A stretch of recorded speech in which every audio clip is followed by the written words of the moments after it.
नमस्कार विद्यार्थी मित्रांनो, पढ़ाई से दोस्ती या आपल्या यूट्यूब चॅनलवर सर्वांचं स्वागत आहे. आजच्या व्हिडिओ सेशनमध्ये आपण बघणार आहोत सायन्स अँड टेक्नॉलॉजीचे करंट अफेअर्स, जे की वेगवेगळ्या एक्झाम्समध्ये विचारले जाऊ शकतात. जसं की UPSC, state PCS exams, banking exams, SSC CGL, SSC CHSL, पटवारी एक्झाम, CDS किंवा NDA एक्झाम. चला तर बघूया या करंट अफेअर्सबद्दल. या ठिकाणी पहिला प्रश्न आहे, ISRO will establish a second launch port in which state exclusively to launch small satellite launch vehicle.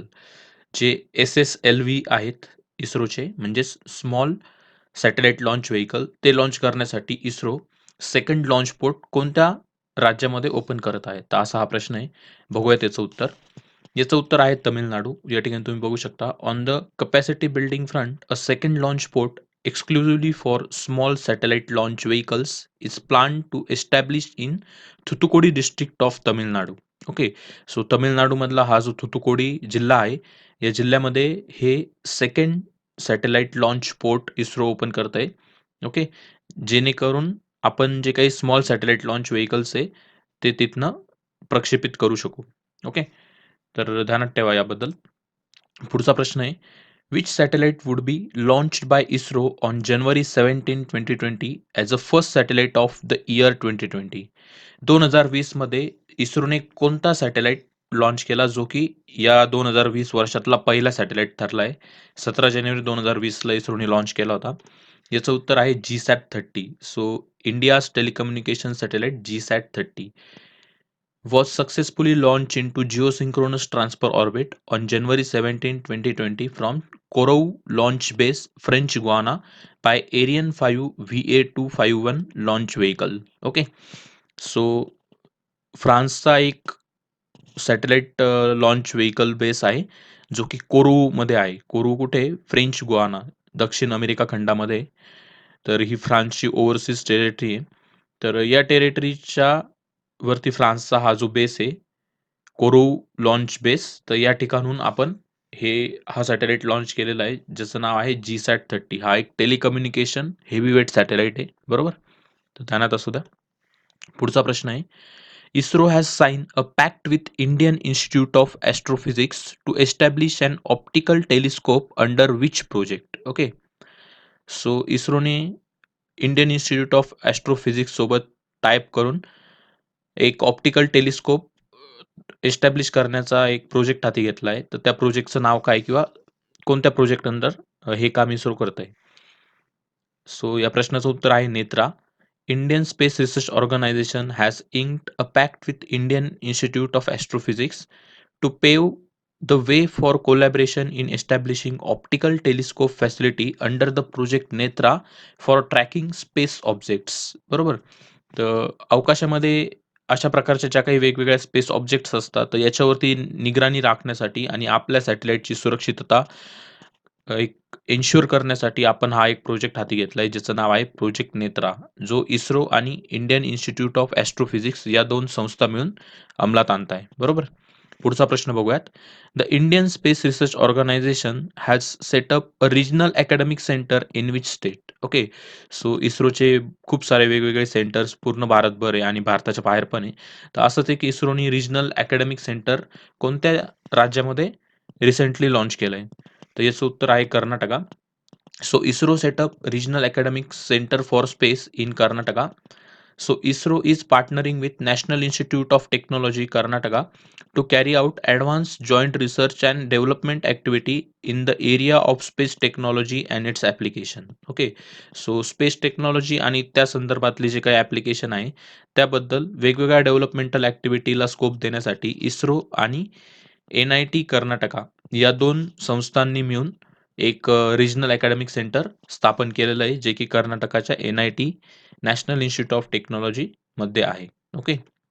बघूयात पुढचा प्रश्न.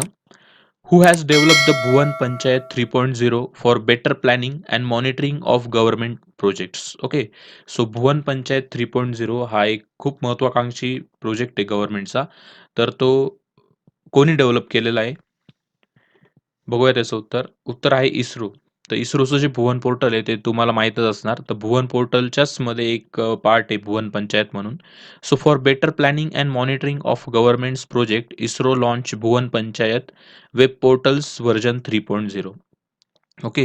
जर आपण इस्रोच्या भुवन पोर्टलवर गेलो, तर त्या ठिकाणी ई-गव्हर्नन्स म्हणून एक स्पेशल विंडो आपल्याला दिसते, ज्यामध्ये गव्हर्नमेंटच्या वेगवेगळ्या स्कीम्स, वेगवेगळे प्रोजेक्ट्स, तर यांच्याबद्दल पूर्ण ट्रॅकिंग अवेलेबल आहे आपल्याकडे. पूर्ण माहिती त्या भुवन पोर्टलवर अवेलेबल आहे. तर त्यातलाच एक भाग म्हणजे Bhuvan panchayat 3.0. For the first time, a thematic database on a 1:1000 scale for entire country is available with integrated high resolution satellite data planning. Okay.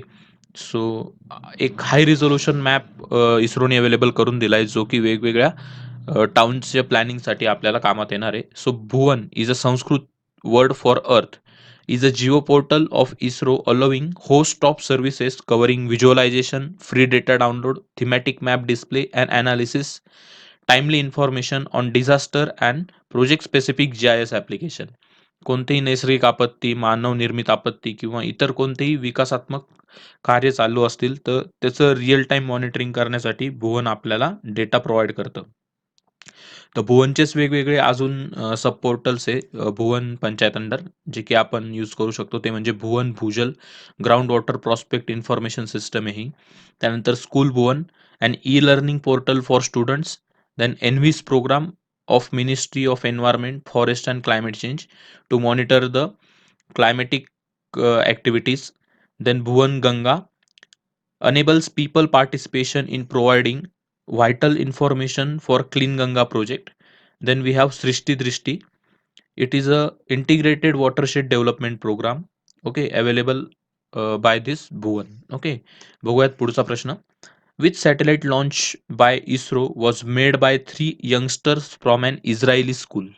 इस्रायलमधल्या कोणत्या 3 शालेय विद्यार्थ्यांनी बनवलेला सॅटेलाइट इस्रोनी लॉन्च केला आहे? Okay.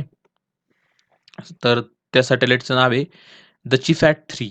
Okay. So Israeli student will launch a self made satellite from India, जिसका नाम है Duchifat 3. So it is a small remote sensing satellite weighing 2.3 kilogram, built by 3 Israeli students. Okay. So that satellite is launched by ISRO. तर या ठिकाणी एवढंच ध्यानात ठेवायचं आहे की 2.3 किलोग्राम वजनाचा एक सॅटेलाइट, जो की 3 इस्रायली स्टुडंट्सनी मिळून बनवला आहे. द चिपॅट 3 नावाचा, तो इस्रोनी लॉन्च केला आहे. पुढचा प्रश्न आहे, which gas was detected by ISRO in the lunar exploration? Okay. So जे काही चंद्राचं लुनार एक्झोस्पियर आहे, त्या ठिकाणी इस्रोनी कोणता गॅस डिटेक्ट केलेला आहे? बरोबर, असा हा प्रश्न आहे. तर या प्रश्नाचं उत्तर आहे argon 40. So Chandrayaan-2 orbiter has detected Argon 40 on lunar exosphere from an altitude of approximately 100 kilometre. आपल्याला माहिती आहे की चंद्रयान-2 हे जे मिशन आपण पाठवलं होतं, तर त्यातलं जे ऑर्बिटर होतं ते सक्सेसफुली आपण त्याच्या ऑर्बिटमध्ये प्लेस केलं होतं. परंतु जे रोवर आणि लँडर होतं त्याची हार्ड लँडिंग झाल्यामुळं ते क्रॅश झालं होतं, बरोबर? परंतु ऑर्बिटर अजूनही सुस्थितीमध्ये काम करतंय. तर ह्याच ऑर्बिटरनी लुनारच्या एक्झोस्फिअरमध्ये ऑर्गॉन 40 या वायूचे ट्रेसेस आहे, असं एक संशोधन त्या ठिकाणी केलेलं आहे.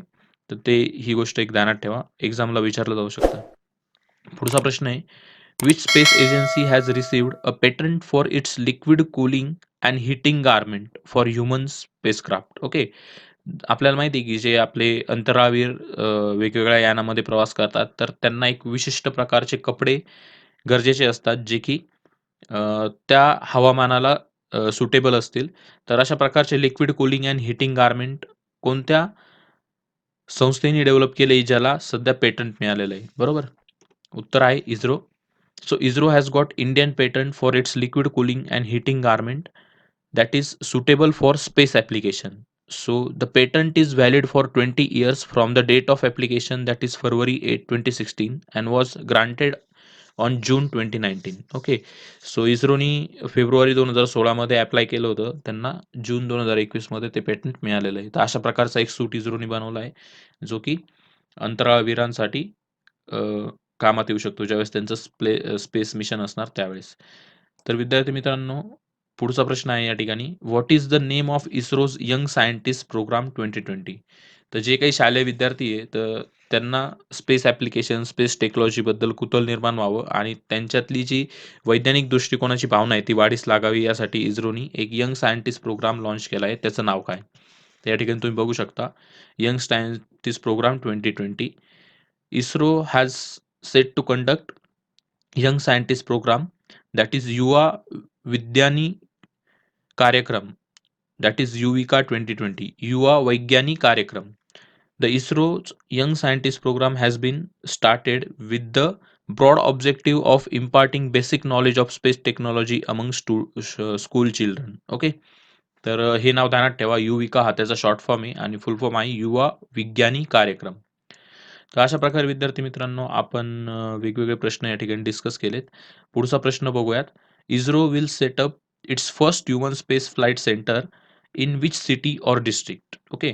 तर आपल्याला माहिती आहे की जे आपले अंतराळवीर असतात त्यांना आपल्याला ट्रेन करावं लागतं. तर त्यासाठी एक ह्युमन स्पेस फ्लाइट सेंटर इस्रोनी एस्टॅब्लिश केलेलं आहे. ते कुठे केलेलं आहे असा प्रश्न आहे. तर चलाकरे नावाचं एक ठिकाण आहे चित्रदुर्ग डिस्ट्रिक्ट कर्नाटकामध्ये. तर त्या ठिकाणी हे ह्युमन स्पेस फ्लाइट सेंटर इस्रोनी ओपन केलं आहे. So ISRO's human space flight centre to come up in at Challakere. So expensive facility for training astronauts will be established on a 400 acres of land enmarked at Karnataka Chalakare in Chitradurga district is more than 200 km from ISRO's headquarter at Bengaluru. Bengaluru पासून जवळपास 200 kilometre अंतरावर असलेलं हे ठिकाण आहे चलाकरे, चित्रदुर्ग या जिल्ह्यामध्ये. ज्या ठिकाणी आपण जे काही ॲस्ट्रोनॉट असतात त्यांना ट्रेन करण्यासाठी एक ह्युमन स्पेस फ्लाइट सेंटर उभं करतोय. बरोबर? तर अशा प्रकारचा हा प्रश्न होता. तर विद्यार्थी मित्रांनो आपण हे सगळे प्रश्न व्यवस्थित डिस्कस केलेत. तुमचे काही डाऊट असतील तर नक्की कमेंट सेक्शनमध्ये विचारा आणि तुम्हाला व्हिडिओ आवडल्यास तुमच्या मित्रांसोबतही नक्की शेअर करा. तर भेटूया अशाच आपल्या पुढच्या व्हिडिओमध्ये. धन्यवाद.